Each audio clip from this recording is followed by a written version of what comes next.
Hello friends, थापड़ के previous year questions का ये वीडियो बहुत ज़्यादा डिमांड थी इसकी कि सर थापड़ के प्रीवियस ईयर क्वेश्चंस कराए जाएं। सो अगर आप पंचायती राज पंजाब जूनियर इंजीनियर की प्रिपरेशन कर रहे हैं, यू मस्ट बी नोइंग कि इस बार थापड़ यूनिवर्सिटी इसका पेपर सेट करने वाला है and it is always seen कि थापड़ का पेपर हमेशा से थोड़ा सा ज़्यादा टफर साइड पर होता है। बहुत टफ तो नहीं होता बट रिलेटिवली बाकी के कंपैरिजन में ये रिलेटिवली टफ जरूर होता है। सो अगर आप पंचायती राज की प्रिपरेशन कर रहे हैं या इन केस अगर आप किसी भी और सिविल इंजीनियरिंग कॉम्पिटिटिव एग्जाम की प्रिपरेशन कर रहे हैं जैसे यूपीपीएससी एई, आरएसएम एसएसबी या एसएससी जेई या छत्तीसगढ़ या कोई भी एग्जाम की प्रिपरेशन कर रहे हैं तो ये क्वेश्चंस आपके लिए काफी हेल्पफुल होंगे। तो मैं इस वीडियो में बात करूंगा आरसीसी के क्वेश्चंस की। Number of questions will be less क्योंकि एक पर्टिकुलर एग्जाम के ही क्वेश्चंस मैं डिस्कस कर रहा हूं, बट हाँ क्वेश्चंस काफी आपके लिए हेल्पफुल साबित हो सकते हैं।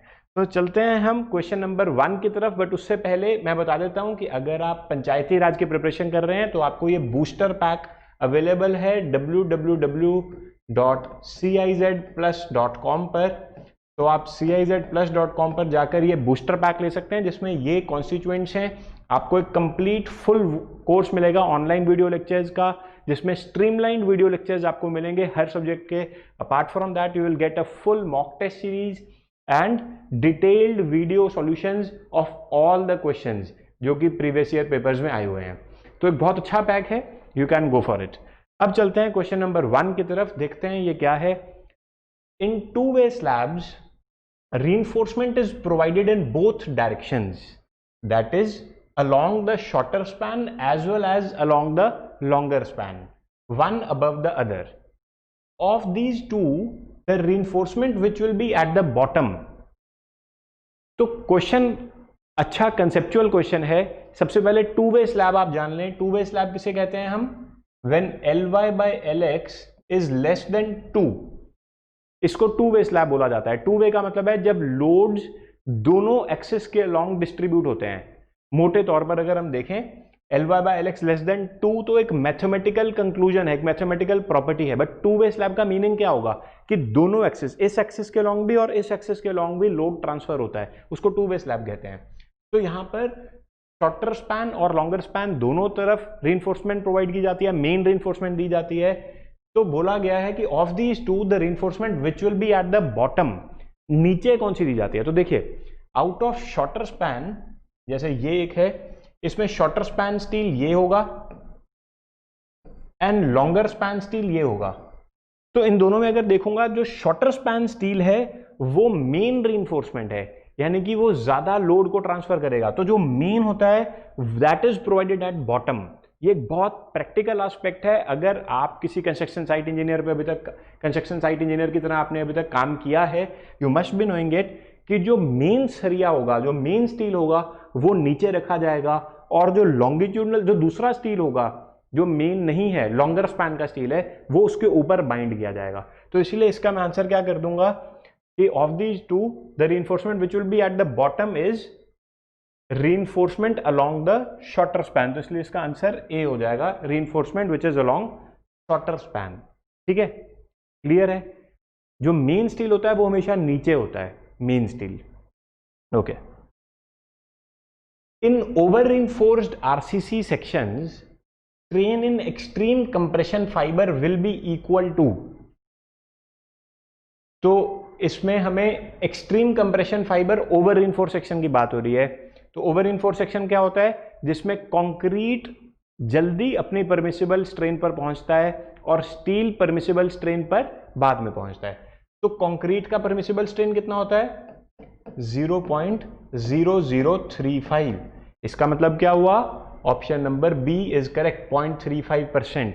तो ओवर रीइंफोर्स्ड सेक्शन में दोबारा बता देता हूं, कंक्रीट अपनी परमिसिबल लिमिट पर पहले पहुंचता है और स्टील अपने परमिसिबल लिमिट पर नहीं पहुंचा होता। इन दोनों के बीच में एक रेस लगती है, concrete wins the race in over reinforced section. जबकि अगर यहां पर अंडर रीइंफोर्स्ड सेक्शन का क्वेश्चन होता तो आपको इसका आंसर करना था option number C, 0.87 FY/ES plus 0.002। Under reinforced section में स्टील पहले पहुंच जाता है, बट हाँ अंडर रीइंफोर्स्ड सेक्शन में इसका strain and extreme compression fibre तो कंक्रीट का ही क्वेश्चन था, बट वैसे आपको बता रहा हूं कि अंडर इनफोर्स सेक्शन में क्या होता है कि permissible limit of steel is attend first, ठीक है। इसका आंसर ऑप्शन नंबर बी होगा। बहुत इजी है, जस्ट कंसेप्ट अपना क्लियर रखिए। अगला क्वेश्चन देखता हूं। An RCC beam is hanging from the slab with the help of tie rods. तो जस्ट एक बीम हैंग कर रही है। If the beam is subjected to a UDL of intensity W, then the critical section for shear in the beam will be located at। तो critical section for shear कहां पर होता है beam का? तो देखिए आपके पास हमेशा हमें ध्यान रखना है कि जो critical section होगा एक्चुअल स्ट्रक्चर्स में that is always at the face, that is always at the face of the support। तो जो भी सपोर्ट होगी उसकी फेस पर ही क्रिटिकल सेक्शन होगा। तो आप ऑप्शन देख लें, इन चारों ऑप्शन में से option number C is correct. The face of the support, it is located at the face. चलिए नेक्स्ट क्वेश्चन देखता हूं। एन आरसीसी कॉलम, ये एक न्यूमेरिकल है, बहुत सिंपल है, बट ये मेरे को क्वेश्चन बहुत अच्छा लगा, आप इसको ध्यान से देखिएगा। An RCC column of 600 by 600 mm is subjected to an axial load of 2000 kilonewton and a moment of 50 kilonewton meter about any one of its axis। तो बोला गया है कि एक कॉलम है आरसीसी कॉलम जिस पे 2000 किलोन्यूटन का एक्शियल लोड लगता है और 50 किलोन्यूटन मीटर का बेंडिंग मोमेंट आता है about any one of its axis. If the unsupported length of the column is 5 meter, then the column will be design for which one of the following. Column को हम किसके लिए design करेंगे? Axial load of 2000 kilonewton only, या axial load of 2000 kilonewton and a moment of 50 kilonewton meter only, या axial load of 2000 and moment of 60 kilonewton meter, या axial load of 2000 and a moment of 200। तो कैसे करेंगे? देखिए एक layman को या एक जो नॉर्मल स्टूडेंट है, मैक्सिमम स्टूडेंट्स इसका आंसर ऑप्शन नंबर बी कर देंगे, क्योंकि वो क्या कहेंगे कि भाई एक्शियल लोड लग रहा है 2000 का, मोमेंट है 50, ये क्वेश्चन में गिवन है, तो इसका आंसर वो बॉम्बे टिक कराएंगे। बट यहीं पर वो सबसे बड़ी गलती कर रहे हैं, क्योंकि वो नेगेटिव मार्किंग उनकी हो जाएगी। ये क्वेश्चन में ट्रैप यही है। अब करना कैसे है इस क्वेश्चन को? इसका मैं आपको आंसर बता देता हूं। इसका आंसर है सी। कैसे करना है? यहां पर क्वेश्चन कंसेप्ट लगेगा मिनिमम इसेंट्रिसिटी का। तो सबसे पहले आपको पता होना चाहिए जो IS 456-2000 है, IS 456-2000 5% इसेंट्रिसिटी अलाउ करता है। मतलब ऐसा मानता है कि 5% इसेंट्रिसिटी आती है। तो इसका मतलब E एक्चुअल मैं अगर लिखना चाहूं, what is E actual? That is 0.05 of least lateral dimension. तो इसकी ये तो एक स्क्वायर है 600 by 600 mm का, सो 0.05 ऑफ 600 कर दूंगा, दिस बिकम्स 30 mm। तो ये एक्चुअल इसेंट्रिसिटी है। और अगर मैं E मिनिमम देखूंगा तो E मिनिमम कितना लेते हैं हम? इसका फॉर्मूला होता है L0 by 500 plus D by 30। You should remember it. L0 क्या है? अनसपोर्टेड लेंथ, और D है लीस्ट लेटरल डायमेंशन। तो अब L0 की वैल्यू यहां पर क्या डालेंगे? 5 मीटर्स है, तो इसको मिलीमीटर में डालना, यहां पर सब कुछ मिलीमीटर में होता है। सो 5000 डिवाइडेड बाय 500 प्लस 600 बाय 30, तो दिस बिकम्स, ये कितना हो जाएगा? 10 + 20, दैट मीन्स ये 30 mm हो जाएगा। सो मिनिमम इसेंट्रिसिटी भी 30 mm है और एक्चुअल इसेंट्रिसिटी भी 30 mm है। सो इसका मतलब हम इस कॉलम को कितनी इसेंट्रिसिटी के लिए डिजाइन करेंगे? 30 मिलीमीटर के लिए डिजाइन करेंगे। अब आपके पास एक्शियल लोडिंग थी 200 kilonewton, 2000 kilonewton. So 2000 kilonewton into eccentricity से करने से आपके पास बेंडिंग मोमेंट आएगा। So bending moment will be 2000 kilonewton multiplied by 30 millimeter है, तो इसलिए 130 इंटू 10⁻³ मीटर्स कर देता हूं, और ये आंसर कितना आ जाता है? 60 kilonewton metre. So therefore 60 kilonewton metre का बेंडिंग मोमेंट आ रहा है due to eccentricity. No doubt कि कॉलम पर डायरेक्टली 50 किलोन्यूटन मीटर का बेंडिंग मोमेंट आ रहा था, बट 50 किलोन्यूटन मीटर ज्यादा है या 60 किलोन्यूटन मीटर ज्यादा है? दोनों में से क्रिटिकल कौन है? क्रिटिकल है 60 kilonewton metre. Hence this column should be designed for axial load of 2000 kilonewton as well as a moment of 60 kilonewton metre. ये एक अच्छा क्वेश्चन था, ध्यान रहे ये रिपीट हो सकता है question, but again conceptual question था। आपको एक्चुअल इसेंट्रिसिटी और मिनिमम इसेंट्रिसिटी का फॉर्मूला याद रहना चाहिए। लास्ट क्वेश्चन देखूंगा मैं इस वीडियो में, क्योंकि 5 क्वेश्चंस आए थे इस पर्टिकुलर पेपर में जो कि थापर ने कंडक्ट किया था। a footing 3 meter by 3 meter in plan and 600 mm thick, जिसमें 500 mm effective depth है, is provided under a column carrying a load of 900 kilonewton.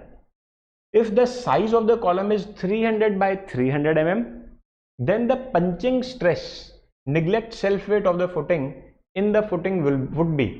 तो हमें पंचिंग स्ट्रेस फाइंड आउट करना है, पंचिंग शियर या टू वे शियर भी जिसको हम बोलते हैं. हम कैसे फाइंड आउट करेंगे? इट इज अ न्यूमेरिकल, है बहुत easy numerical, but to way shear very important in case of foundation.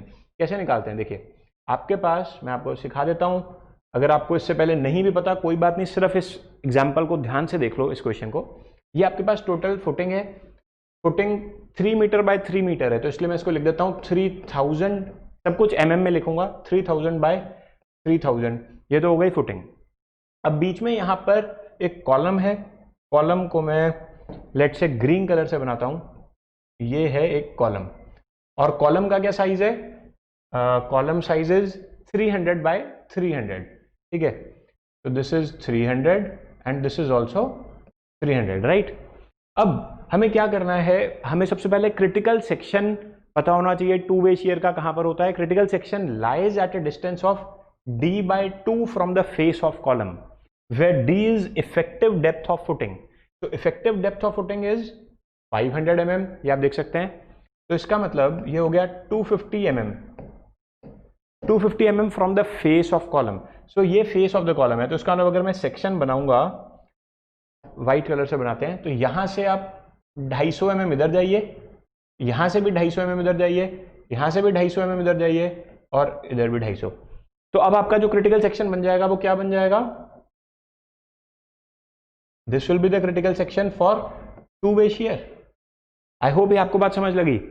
तो ये एक स्क्वायर है, and what is the dimension? यहां से 250, ये भी 250, टोटल बन गया 500 प्लस 300. सो ये 800 हो गया टोटल. समझ गए? ये 300 है, 250 और 250 ऐड किया, ये 800 हो गया. And similarly this is also 800. तो अब आप क्या करेंगे कि इस एरिया, ये एरिया को सब्ट्रैक्ट कर देंगे. तो अब आप V अगर निकालते हैं, V कितना होगा?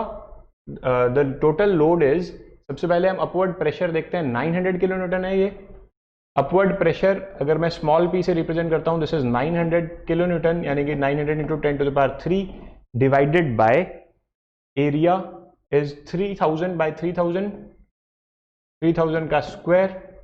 आप समझ रहे हैं? मैंने क्या किया? Load divided by footing area किया. तो ये आपके पास आ जाएगा प्रेशर.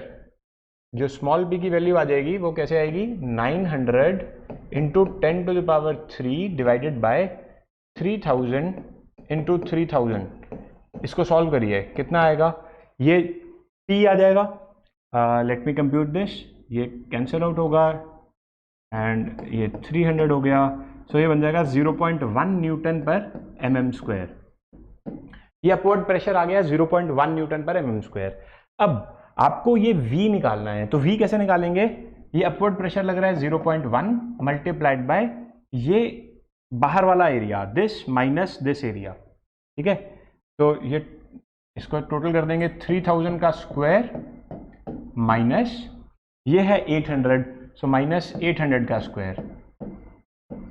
तो यहां से आपके पास आ जाएगा V, एंड ये अब आ गई है आपके पास design shear force for two way shear. तो डिजाइन शियर फोर्स ये V आप आ जाएगी. ये इसका आंसर होगा न्यूटन में, इसके यूनिट्स होंगे न्यूटन में. एंड आफ्टर दैट आप टाउ निकाल लेंगे, जो कि टू वे शियर का शियर स्ट्रेस होगा, वो आप निकालेंगे this V divided by B naught into D. मतलब इस सेक्शन का पेरीमीटर ले लीजिए, इस सेक्शन का पेरीमीटर होगा B नॉट. ये कितना होगा? 800 प्लस 800 प्लस 800 प्लस 800, यानी कि 3200.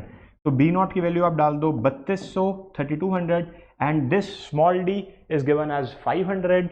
तो आप V divided by B naught into D करने से आपके पास टू वे शियर का स्ट्रेस आ जाएगा, and the answer would be option number A, 0.522 newton पर mm स्क्वायर. तो अब आप देख रहे हो कि ये क्वेश्चन में थोड़ा न्यूमेरिक्स ज़्यादा इन्वॉल्व थे. नो डाउट इसमें कैलकुलेशन बेस्ड क्वेश्चन था. ये इसमें आपका टाइम भी काफ़ी कंज्यूम हो सकता है, बट है बहुत इजी क्वेश्चन. आपको इस क्वेश्चन से कुछ ना कुछ छोटे छोटे और भी MCQs बहुत निकल कर आते हैं। तो आई होप ये आपको समझ में लग गया होगा। अगर मैं रेस्ट जल्दी से एक्सप्लेन करता हूँ, हमने क्या किया। हमने सबसे पहले अपवर्ड प्रेशर निकाला। अपवर्ड प्रेशर निकालने के बाद हमने डिज़ाइन शियर फोर्स निकाली। डिज़ाइन शियर फोर्स निकलती है this area, total area of footing minus this area, ठीक है, वो डिज़ाइन शियर फोर्स आ गई। और डिज़ाइन शियर फोर्स आने के बाद टाउ निकाल दिया। टाउ क्या होगा, ये जो डिज़ाइन शियर फोर्स है डिवाइडेड बाय अब इस सेक्शन का एरिया। तो इस सेक्शन का एरिया कैसे होगा, ये पेरीमीटर मल्टीप्लाइड बाय इसकी इफेक्टिव डेप्थ। तो आपने टाउ निकाल दिया and which is equal to 0.522 newton पर mm²। आई होप कि आपको अच्छा लगा, क्वेश्चन समझ में लग गए और सभी 5 क्वेश्चंस भी आपको क्लियरली अब एक्सप्लेन है, आपको समझ लगे हैं। फिर भी अगर कोई डाउट है प्लीज़ कमेंट बॉक्स में कमेंट करें। मेरे साथ जुड़ने के लिए डिस्क्रिप्शन बॉक्स में दिए गए व्हाट्सएप और टेलीग्राम ग्रुप को भी ज्वाइन कर लें। और सबसे इंपॉर्टेंट बात आप ये भी जानते हैं कि अगर आप मेरे से ये कंप्लीट पैक पढ़ना चाहते हैं तो आपको www.cizplus.com पर जाना है, वहां पर खुद को साइन अप करना है और Punjab JEE booster pack avail करना है। तो thanks for watching and stay tuned for other helpful videos.